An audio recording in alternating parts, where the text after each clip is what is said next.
जय श्री कृष्ण दोस्तों, कृष्ण विचार में आपका स्वागत है। श्रीमद् भगवत गीता के पास आपके हर प्रश्न का उत्तर है। चाहे कितना भी परेशानी हो, कोई भी इच्छा हो, श्रीमद् भगवत गीता आपके हर प्रश्न का उत्तर देती है, आपका हर समस्या का हल देती है। चाहे वो परेशानी आपके मन को हो या आपके धन का हो या आपके शरीर के हो या आपके रिश्ते का हो, आपके हर प्रश्न का उत्तर श्रीमद् भगवत गीता में जरूर मिलेगा। आज हम उसी श्रीमद् भगवत गीता के ऐसे 11 अनमोल विचारों के बारे में चर्चा करेंगे जो आपकी पूरी जिंदगी बदल देंगे। आप इन बातों को वीडियो के अंत तक ध्यान से सुनिए। जो भी व्यक्ति इस वीडियो को अंत तक सुनेगा उसे अपने हर परेशानी का हल अवश्य मिलेगा। उसे अपनी जिंदगी में जो कुछ भी चाहिए उसे अवश्य मिलेगा। श्रीमद् भगवत गीता का सबसे पहला उपदेश यही है कि अगर कोई आपका अपना है या कोई अगर आपसे बड़ा है तो उसके प्रति आपके गलत व्यवहार कभी भी सहना नहीं चाहिए। यह गीता का उपदेश हमारी जिंदगी से भी जुड़ा है। हम अधिकतर अपने तकलीफों को यह सोचकर जिंदगी भर सहते रहते हैं कि यह तो मेरा अपना है, यह तो मेरा बड़ा है, इसको हम कैसे कुछ कह सकते हैं। हम अगर नहीं सहेंगे, कुछ कह देंगे तो हमारे रिश्ते ही खराब हो जाएंगे, हमारे रिश्ते ही समाप्त हो जाएंगे। सोचने की बात यह है कि आप उस व्यक्ति को अपना कैसे मान सकते हैं जो आपके तकलीफों का वजह हो।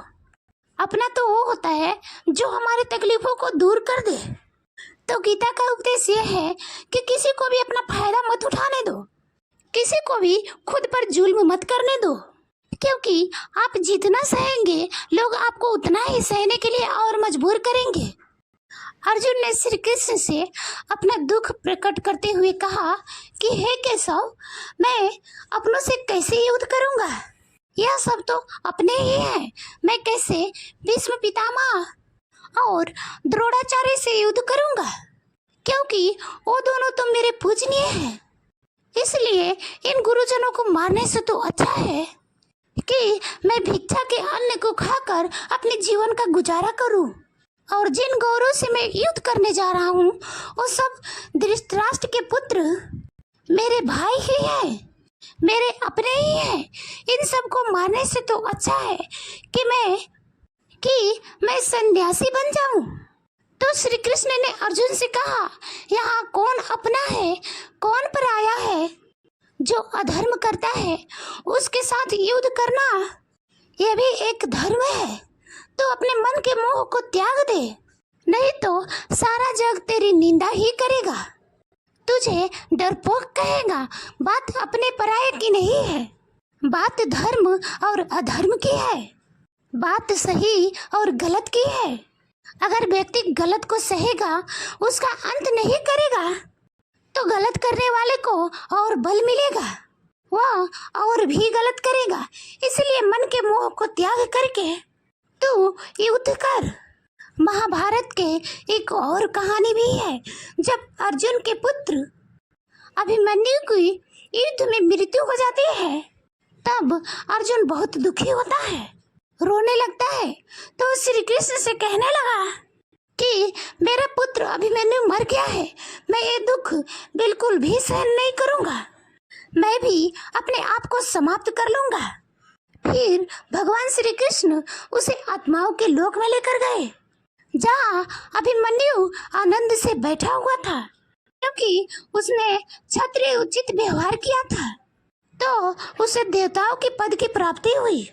तो जब अर्जुन रोते रोते पहुंचा, अपने पुत्र को देखकर बहुत प्रसन्न हुआ, उसे गले से लगाकर कहने लगा कि हे पुत्र, तेरे बिना तो मैं जी ही नहीं सकता, मैंने तो अपने जीवन के आशा का ही त्याग कर दिया है।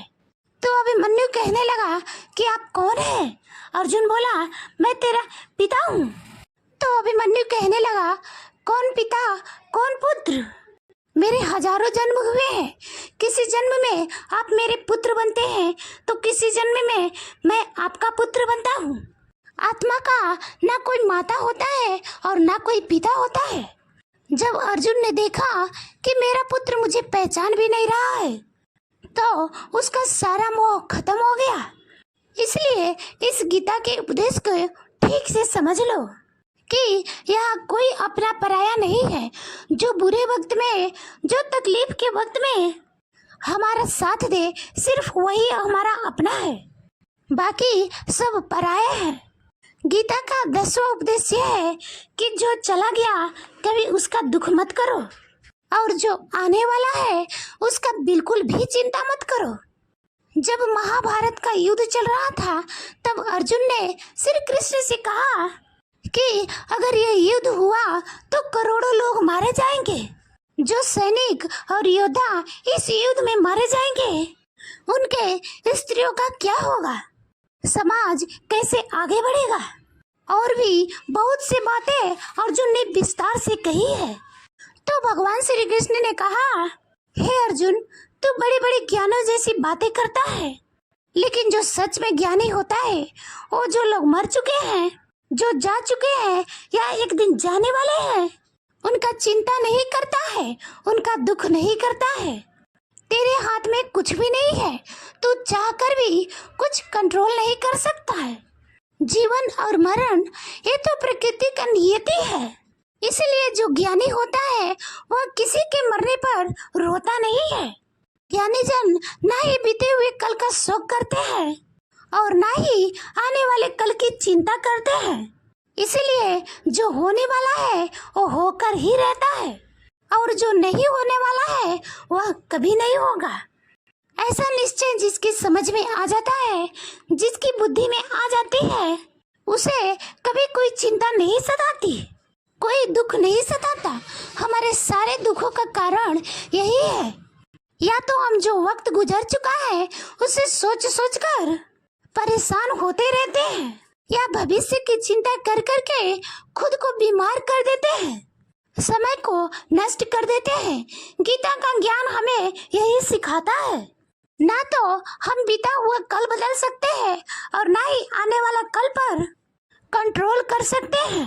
हमारे हाथ में सिर्फ वर्तमान है, सिर्फ आज का ही पल है।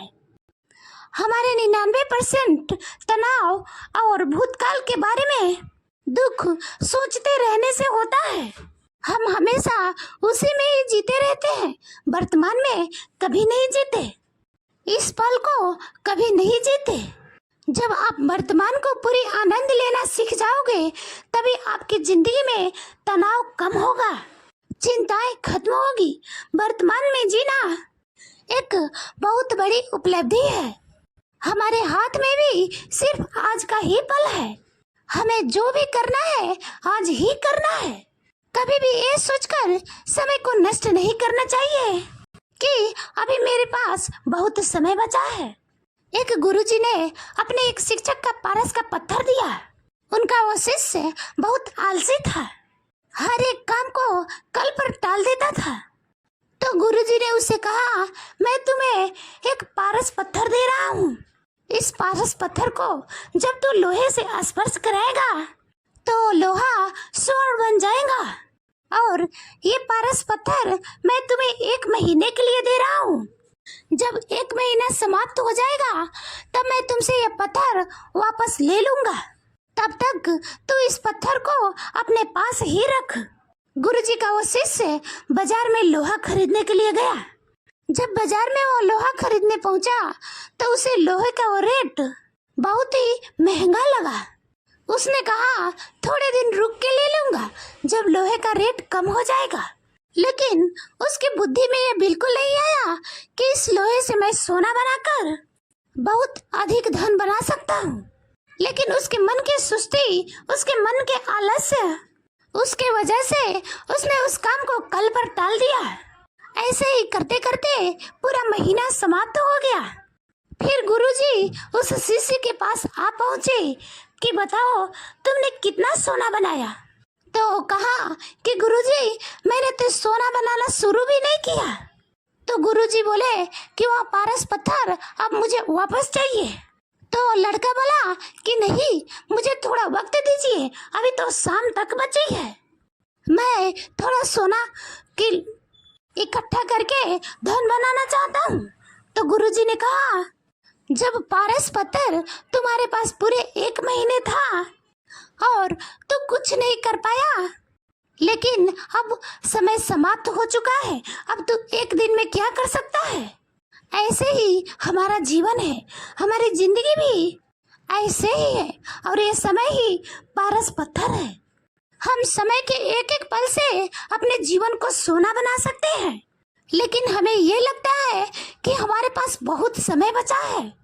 एक दिन जिंदगी को जी लेंगे, एक दिन हम जिंदगी में खुश हो जाएंगे, लेकिन वो दिन कभी नहीं आता और हम जिंदगी भर भागते रहते हैं, चिंतित रहते हैं, दुखी होते रहते हैं, लेकिन जिंदगी को जीना, खुश रहना हम भूल जाते हैं।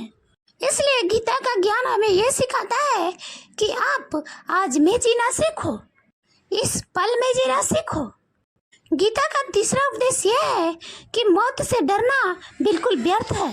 श्री कृष्ण ने गीता में कहा है कि यह संसार मृत्यु लोक है, जिसका भी जन्म हुआ है वह एक दिन जरूर मर जाएगा, जिसका भी आरंभ हुआ है उसका अंत एक दिन अवश्य होगा। हम इसे रोक नहीं सकते। जैसे हम रोज कपड़े बदलते हैं, वैसे ही हमारी आत्मा नया शरीर धारण करती है। मृत्यु इस जीवन का एक नया आरंभ है, इस जीवन का अंत नहीं है। आत्मा कभी नहीं मर सकती और ना ही उसे कोई मार सकता है, लेकिन मौत का डर मनुष्य को सबसे ज्यादा लगा रहता है। मौत का दुख भी इंसान को सबसे ज्यादा होता है। एक पेड़ में 2 पक्षियों का जोड़ा रहता था। उन दोनों को एक दूसरे से बहुत प्रेम था। उन्होंने साथ जीने मरने की कस्में खाई थी। एक दिन वहाँ शिकारी आया और उसने तीर चलाकर वहाँ पेड़ पर बैठे मादा पक्षी को मार दिया। तो वो अकेला नर पक्षी रोने लगा कि मैं तुम्हारे बिना कैसे जी पाऊंगा। यदि तुम्हारे जगह मेरी मृत्यु आ जाती तो अच्छा होता। वह रो रो के बहुत विलाप करने लगा। इतने में उस शिकारी ने दूसरा तीर चलाया और उस नर पक्षी को भी मार दिया। वास्तविकता में यह कहानी हमारी ही है। हम भी रोते रहते हैं यदि कोई मरता है तो। हमें यह नहीं पता कि एक न एक दिन हमारा भी जीवन समाप्त हो जाएगा। हम भी उसी मृत्यु के पेड़ पर ही बैठे हैं, लेकिन शरीर का मिटना हमारा अंत नहीं है। श्री कृष्ण ने अर्जुन से कहा कि हे अर्जुन, तेरे और मेरे अनंत जीवन हुए हैं। तुझे कुछ भी याद नहीं है, लेकिन मुझे सब याद है। जो व्यक्ति इस सत्य को समझ ले कि मैं यहाँ इस संसार में कुछ समय के लिए आया हूँ, उसके जिंदगी के सारे झगड़े, सारे दुख, सारे चिंताएं ही समाप्त हो जाएगी। जब इस संसार से जाना ही है तो दुख किस बातों का। पहले के जमाने में साधु महात्मा लोग पैदल ही यात्रा करते थे। यात्रा करते करते वो एक नगर में पहुंचे। यात्रा करते करते वह बहुत थक चुके थे। उसने एक नगर में एक महल को देखा और उन्होंने उस महल में जाकर विश्राम करने को सोचा और वो महल में जाकर सो गए। जब उस महल में वहाँ का राजा पहुंचा, जब अपने पलंग पर उस महात्मा को सोता देखकर वह बहुत हैरान हो गया। राजा उस महात्मा से पूछने लगा कि तुम मेरे महल में कैसे घुस आए और मेरे ही बिस्तर पर सो रहे हो। महात्मा कहने लगा, ये तुम्हारा महल है, मुझे तो लगा ये धर्मशाला है। तो राजा ने कहा कि आपको मेरा महल धर्मशाला कैसे लगा। तो महात्मा ने राजा से प्रश्न किया कि तुमसे पहले इस महल में कौन रहता था। तो राजा बोला कि मुझसे पहले मेरे पिता यहाँ रहते थे और उससे पहले मेरे दादाजी यहाँ रहते थे। तो महात्मा ने फिर प्रश्न किया कि क्या तुम इस महल में हमेशा रहोगे या तुम्हारे बाद कोई और रहेगा। तो राजा कहने लगा कि मेरे बाद मेरा पुत्र इसमें रहेगा।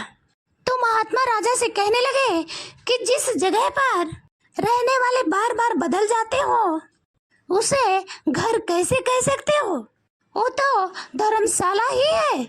इसलिए तेरे महल को मैं धर्मशाला समझकर इसमें रात बिताने के लिए यहाँ आ गया। धर्मशाला जान जग को, जीव सब मेहमान है, मोह किसी से मत करो, सब स्वप्न के समान है। यदि हम भी इस बात को समझ ले कि हम यहाँ कुछ समय के लिए आए हैं, आनंद करने के लिए आए हैं, खुश रहने के लिए आए हैं, तो हमारे सारे दुख ही समाप्त हो जाएंगे। जब हम अपना मोह यहाँ जमा लेते हैं कि यह मेरा है, इसे मैं छोड़ नहीं सकता, इसके बिना मैं जी नहीं सकता, तो हमारा जीवन दुखों से भर जाता है। इसलिए जीवन में मृत्यु का भय त्याग करके जीवन का प्रतिपल आनंद से जीना चाहिए। गीता का चौथा उपदेश मन और विचारों को कंट्रोल किए बिना जीवन में कभी शांति और सुकून नहीं मिलने वाला है। अर्जुन ने श्री कृष्ण से कहा कि मेरा मन सही गलत सब कुछ जानता है, फिर भी मेरा विचार और मेरा मन मुझसे कंट्रोल नहीं होता। मैं जो करना चाहता हूँ वो कर नहीं पाता हूँ, और जो मैं नहीं करना चाहता हूँ वो मेरा मन मुझसे जबरदस्ती करवाता है। इसीलिए मैं बेचैन हो गया हूँ, मुझे शांति प्राप्त नहीं हो रही है। तो श्री कृष्ण ने अर्जुन से कहा, उसके लिए तुझे अपना मन और विचारों को सही दिशा में ले जाने के लिए प्रैक्टिस करनी होगी, अभ्यास करना होगा, और यह एक दिन का काम नहीं है। जब तक तुम अपने मन और विचारों के गुलामी का त्याग नहीं करता, तब तक तुझे जीवन में कभी भी शांति नहीं मिलेगी। एक राजा था, वह बहुत बेचैन और परेशान रहता था। एक दिन वो अपने गुरुजी के पास गया और उनसे कहने लगा कि मेरा मन बहुत बेचैन है, मैं बहुत परेशान हूँ, मैंने पूरे संसार को जीत लिया है, सब कुछ है मेरे पास, पर मैं खुश नहीं हूँ। मैं बहुत परेशान हूँ, मैंने पूरे संसार को जीत लिया है, सब कुछ है मेरे पास, पर मैं खुश नहीं हूँ। मेरे मन में सुकून नहीं है, शांति नहीं है। तो गुरुजी ने राजा से कहा कि तुम्हारे नगर में कोई ऐसा व्यक्ति है जिसने सुकून को प्राप्त कर लिया है, शांति को प्राप्त कर लिया है। तुम उसका एक बार कुर्ता पहन लो, तुम्हारे जीवन में भी शांति आ जाएगी। राजा बहुत प्रसन्न हो गया कि यह तो बहुत आसान काम है। वह अपने राजमहल में आया और अपने राजमहल में सबसे कहने लगा कि आप लोगों में से जो भी शांत हो गया हो, जिसको भी सुकून मिल गया है, वह अपना कुर्ता मुझे दे दे। वह बदले में जितना भी धन मुझसे मांगेगा मैं उसे दे दूंगा। सब लोग एक दूसरे का मुंह देखने लगे। पैसे का लालच आया मन में, लेकिन सबको एक दूसरे की सच्चाई पता थी, क्योंकि किसी के जिंदगी में भी शांति और सुकून नहीं था। सब अपना सर झुकाकर वहाँ पर खड़े हो गए।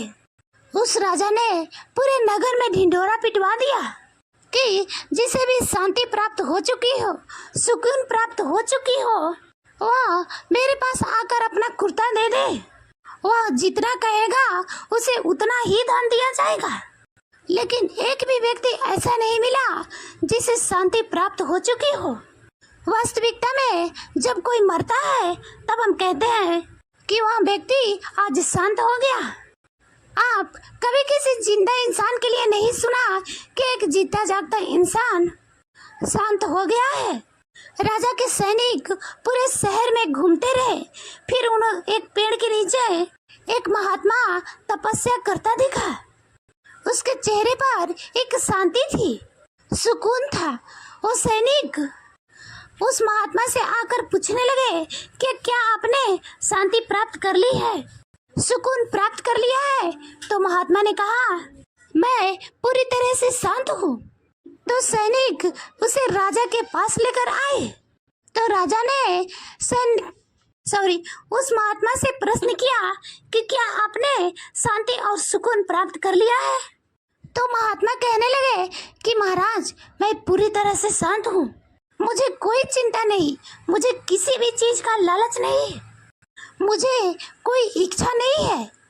तो राजा भी बहुत प्रसन्न हो गया कि आखिर वह व्यक्ति मिल ही गया जिसे शांति भी प्राप्त हो चुकी है। जिसे सुकून प्राप्त हो चुका है। तो राजा उस महात्मा से कहने लगे कि हे महात्मा, आप कृपया करके अपना कुर्ता मुझे दे दीजिए, बदले में आप जो मांगेंगे मैं आपको दे दूंगा। वह महात्मा कहने लगे कि महाराज, सुकून और शांति तो मुझे मिल चुके हैं, लेकिन क्या करूं, मेरे पास कुर्ता ही नहीं है पहनने के लिए जो मैं आपको दे सकूं। जब राजा ने उस महात्मा की बात सुनी कि इस महात्मा के पास तो कुर्ता भी नहीं है पहनने के लिए, उसके बाद भी यह महात्मा एकदम शांत है, इसके जीवन में सुकून है, मैं सारी जिंदगी धन को जोड़ने में लगा रहा हूँ, दुनिया जीतने में लगा रहा हूँ, लेकिन मुझे शांति नहीं मिली, सुकून नहीं मिला। यह शांति और सुकून बाहर का चीज नहीं है, अपने भीतर का चीज है। इसीलिए जब तक कोई व्यक्ति अपने मन और विचारों को कंट्रोल नहीं करता, तब तक उसके जीवन में सुकून और शांति नहीं आती। और गीता का उपदेश हमें यही सिखाता है कि जीवन में शांति चाहिए तो मन को शांत करना सीखो। गीता का 5वां उपदेश यह है कि वासना, क्रोध और लालच यह सर्वनाश का कारण है, यह नरक का द्वार है। जिस भी मनुष्य में यह 3 अवगुण होते हैं, वह हमेशा दूसरों को दुख पहुंचाकर अपनी सुख और अपने स्वार्थ की पूर्ति करता रहता है। किसी भी चीज की अति होना मनुष्य को नाश का कारण बनता है। वासना या क्रोधी स्वभाव होना या मन में लालच होना उसके जीवन के सुख को समाप्त कर देते हैं, उसके सारे रिश्तों में जहर भर देते हैं। इन्हें नरक का द्वार इसीलिए कहा गया है क्योंकि जिस इंसान में अति अधिक क्रोध है या लालच है, वासना है, उसका पूरा जीवन जहर से भर जाता है। उसको मरने के बाद नहीं, जीते जी यहीं पर नरक का दर्शन हो जाता है। गीता का 6वां उपदेश यह है कि सब भगवान एक ही है, कोई भी छोटा बड़ा नहीं है, सब एक परब्रह्म परमात्मा के अलग अलग रूप और अलग अलग नाम है। श्री कृष्ण ने बताया है कि जितने भी जगत के देवी देवता हैं वह सब मेरी ही योनि है। मैं ही शिव हूँ, मैं ही इंद्र हूँ, मैं ही यक्षराज कुबेर हूँ, मैं ही अग्निदेव हूँ, देवताओं के गुरु बृहस्पति भी मैं ही हूँ, अक्षरों में ओम भी मैं ही हूँ, काल का महाकाल भी मैं ही हूँ, सारे जगत का नाश, उत्पत्ति और पालन करने का कार्य मैं ही करता हूँ। श्री कृष्ण ने अर्जुन से कहा कि मेरे विभूतियों का कोई भी अंत नहीं है, इसलिए सब भगवान, सब नाम, सब देवता मेरे ही रूप हैं। इसलिए किसी भी देव या किसी रूप में छोटा बड़ा मत समझना। और गीता का उपदेश हमें यह भी सिखाता है कि कभी भी किसी देव, किसी भी इष्ट को छोटा बड़ा नहीं समझना चाहिए या इस बात पे झगड़े फसाद नहीं करना चाहिए कि कौन बड़ा है या कौन छोटा है। गीता का 7वां उपदेश यह है कि सुख की इच्छा ही आखिर में हमें दुखों का कारण बनता है।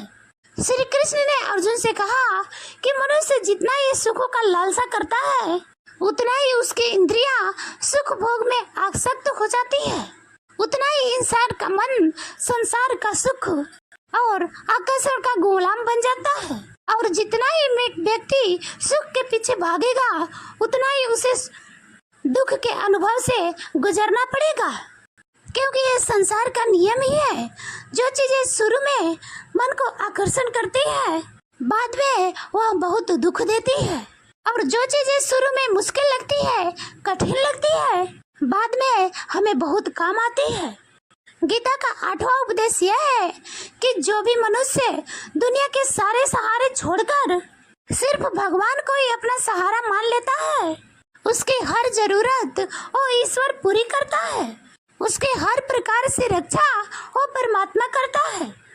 श्री कृष्ण कहते हैं कि जो भी व्यक्ति मुझे ही अपना सहारा मानता है, उसका युग से मैं बहन करता हूँ।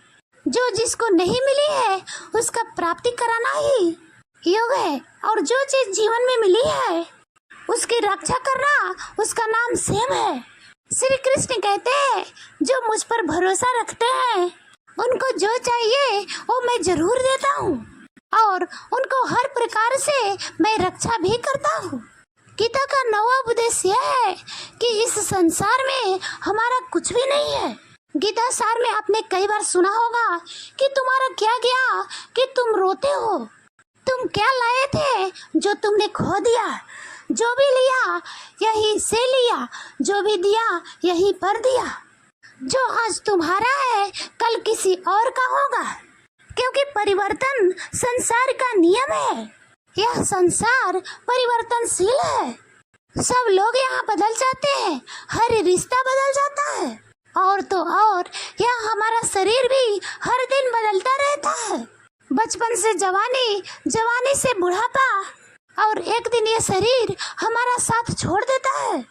तो किसके लिए रोना और किसका चिंता करना। गीता का 10वां उपदेश हमें यह सिखाता है कि किसी से भी हद से ज्यादा मोह नहीं करना चाहिए। श्री कृष्ण ने पूरा गीता का ज्ञान ही अर्जुन के मोह का नष्ट करने के लिए ही कहा है। मोह शेर जैसे इंसान को भी गीदड़ बना देता है। जो अर्जुन युद्ध में देवताओं से भी जीत गया, वह अपने रिश्तेदारों से मोह के कारण उसे देखकर उसका अपना हाथ कांपने लगा। किसी से किसी को इतना मोह हो जाता है कि उसके पीड़ा ना सहने के कारण कई लोग अपना जीवन ही खत्म कर देते हैं, आत्महत्या कर लेते हैं। जो व्यक्ति अपने मोह से बाहर नहीं आता उसका सब कुछ उससे छीन जाता है, उसकी सारी खुशी खत्म हो जाती है। इसीलिए गीता का ज्ञान बार बार यही सिखाता है, अपने मन को मोह को त्याग करके आप बलवान बनो। हमारे मोह हमें उम्मीदें जगाता है और यही ही हमारे दुखों का सबसे बड़ा कारण है। हम लोगों से मोह कर लेते हैं, लोगों से उम्मीदें जगा लेते हैं, पर वास्तविकता बिल्कुल अलग होती है। लोग वैसे नहीं होते जैसे हम मान लेते हैं, जैसा हम समझ लेते हैं, क्योंकि मोह के कारण हम सच्चाई नहीं देख पाते हैं, लोगों का असली चेहरा नहीं देख पाता। इसलिए गीता का ज्ञान हमें यह सिखाता है कि जीवन में आनंद और प्रसन्न रहना है तो कभी भी किसी से मोह नहीं करना चाहिए। गीता का 11वां उपदेश यह है कि इस दुनिया में अगर आए हो तो दुख तो मिलेगा ही मिलेगा। दुख से कभी घबराना मत, दुख से कभी डरना मत। श्री कृष्ण ने गीता में कहा है कि यह संसार दुखों का घर है। यहाँ औषधालय में औषधि मिलती है, यहाँ पुस्तकालय में पुस्तकें मिलते हैं, चिकित्सालय में चिकित्सा होती है।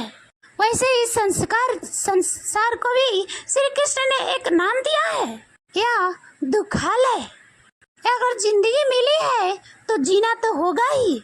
गीता का यह ज्ञान आपको हर परेशानी में आपको राह अवश्य दिखाएगा। इसलिए जब भी आप उदास हो इसे अवश्य सुने। जय श्री कृष्णा। दोस्तों, अच्छी लगे तो कमेंट जरूर करना और उसमें जय श्री कृष्णा लिखना मत भूलना।